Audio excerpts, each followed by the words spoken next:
Evet, Bingöl ili Kuzey Anadolu fayı ile Doğu Anadolu fayının kesiştiği bir alanda bulunmakta. Bu faylara bağlı olarak hem yakın zamanda hem de geçmiş dönemlerde büyük şiddette depremler meydana gelmiş. Önemli ekonomik kayıplar ve can kayıpları yaşanmış. En son 1 Mayıs 2003 yılında bir deprem meydana gelmişti. 178 vatandaşımız hayatını kaybetmişti.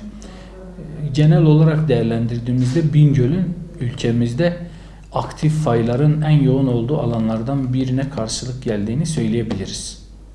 Bu aktif faylara bağlı olarak Bingöl ülkemizde deprem üretme potansiyelinin en yüksek olduğu alanlardan biri. Çünkü kuzeyinden Kuzey Anadolu fayı geçiyor. Ayrıca il merkezinden Karlova'ya kadar devam eden Doğu Anadolu fayı geçiyor. 2 fay hattı ve de Varto fayını da eklersek 3 fay hattı Bingöl ilinde kesişiyor. Bu faylara paralel olarak gelişmiş ikincil faylar da var. 7 Mart tarihinde, yani bu gece Bingöl Oğuldere yakınlarında 4.2 büyüklüğünde bir deprem meydana geldi. Bu deprem biraz önce bahsettiğimiz Doğu Anadolu ve Kuzey Anadolu faylarına paralel olarak gelişmiş ikinci faylar üzerinde gerçekleşti. Yani Kuzey Anadolu ve Doğu Anadolu faylarının ürettiği bir deprem değil, ikincil fayların ürettiği bir deprem.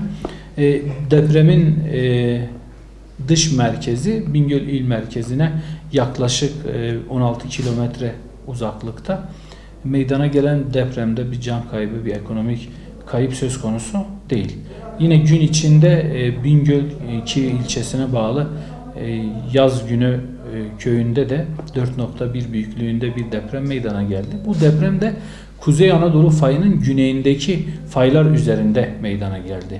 Aynı saha 2015 yılında meydana gelen 5.3 büyüklüğündeki depremden de etkilenmişti.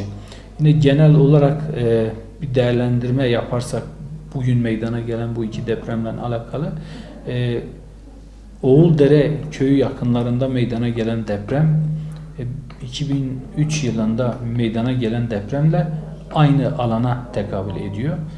Yine 2015 yılında Çığ'da depremin meydana geldiği merkezde bugün Çığ'ın Yazgünü köyünde meydana gelen depremin merkezi birbirine yakın. Şimdi yapmamız gereken ne, o konu üzerinde değerlendirmemizi yaparsak Bingöl aktif fayların en fazla olduğu bir alanda bulunuyor. Dolayısıyla burası için deprem kaçınılmaz. Deprem buranın olağan bir gerçeği. Bu nedenle depreme hazırlıklı olmak lazım. İnsanları bilinçlendirmekten başlayarak yine yapıların depreme karşı güçlendirilmesi gerekiyor. Aynı zamanda Bingöl ilinin ayrıntılı olarak çalışılması lazım. Bu çalışmalarla haritalanmayan fayların tespit edilmesi lazım. Nitekim bazen haritalanmayan faylar üzerinde de depremler meydana geliyor. Dolayısıyla biz Bingöl ili için büyük ölçekte fay haritası, tektonik haritalar üretmemiz gerekiyor. Onun için de ayrıntılı jeolojik ve jeomorfolojik çalışmalar yapılması gerekiyor.